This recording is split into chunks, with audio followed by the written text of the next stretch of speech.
Hello guys and welcome back to my channel. If this is your first time watching my videos, I'm Mikel and you're watching Fashion Adventures.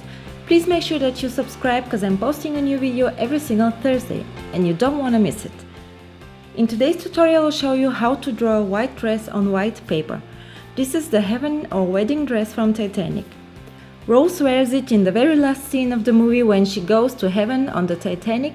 It's visible for just a couple of seconds and only shown from the waist up, but if you do some research you'll see that it's the same as her dinner dress except for the color white. If you want to see me drawing Rose's dinner dress, I'll post a link in the video description, and don't forget that it's a series on Rose's gowns, so there are many more tutorials on my channel. One of the tricky moments in your life as an illustrator will be drawing a white dress on white background.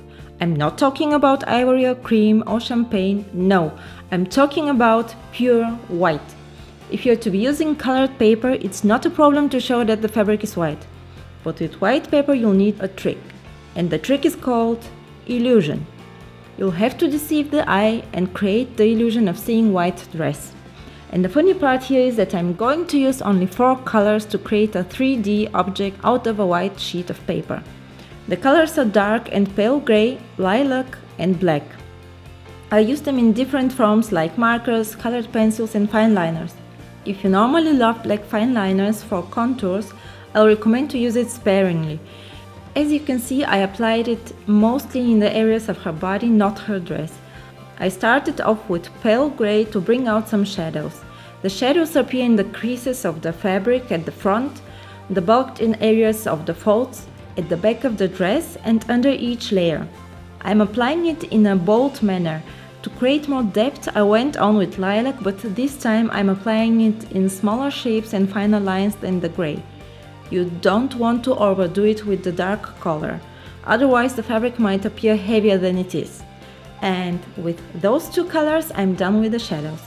From here on I'm going to use the embellishments on the dress to emphasize the sheerness of the top fabric, because this is a silk gown with tons of beaded net layers.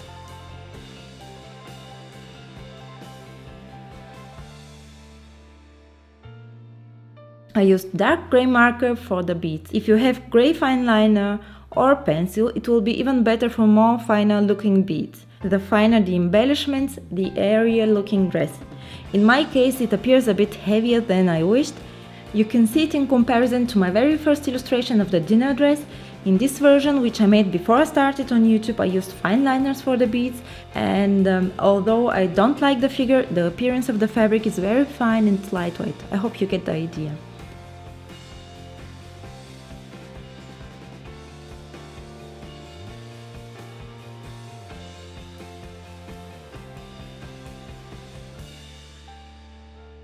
The spirally ornaments are concentrated around the edges of the layers. Moving upwards, the embellishments loosen a bit to single beads here and there. To set some accent, I went on with black and applied it mostly in the areas of shadows and where the beaded layers are doubled.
And now comes another trick.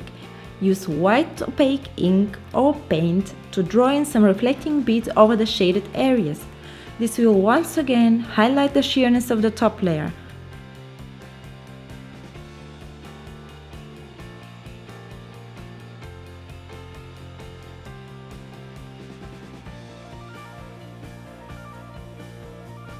Okay guys, this is my final result and this was my personal approach on drawing white fabrics on a white background.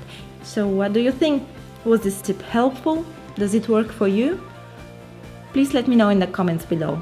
If this video was some kind of helpful, don't forget to give it a thumbs up and subscribe to my channel. I'll see you next Thursday. Bye!